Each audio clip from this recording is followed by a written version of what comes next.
Okay mga students, last week nagsagawa tayo ng mga audition para sa mga gusto makasali sa folk dance competition.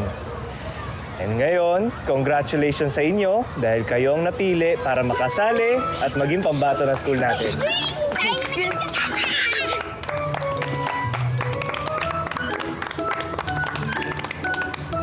Si Butchoy, hindi sumali.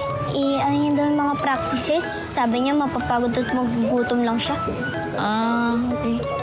O sige na, mag-start na tayo na ensayo natin. O nga pala, ito pala si Coach Art. Siya magtuturo sa inyo ng choreography. Hello po, sir. Hello po, sir.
And 1, 2, and 3, and 4, 5, 6, and 7, 8. One more. 1, 2, and 3, and 4, 5, 6, and 7. Ikot. Ikot po.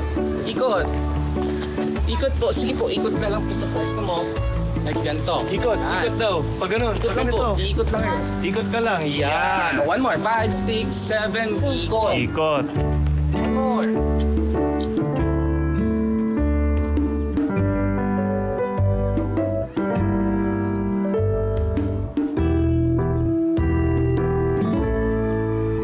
Sir, ang hirap naman. Tsaka may iba bang steps? Makaluma naman. Kaya nga folk dance, di ba? Ayoko nang sumali. Ayoko na din. Tara na.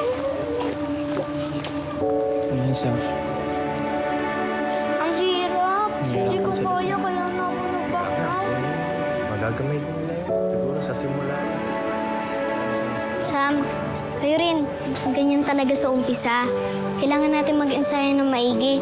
Tsaka mahalaga kasi yung pagsayaw ng folk dance. Tama, makinig kayo sa kanya. Diba nga sabi ni Sir Noli na ang mga folk dance daw ay bahagi sa ating kultura, sa ating pagka-Pilipino. Kaya dapat proud tayo habang sinasayaw natin to. Tama, kaya sayawin na natin to at galingan natin. Tara na. Tara na. Game? Coach? Sige. Okay, sige. Balik tayo sa formation natin.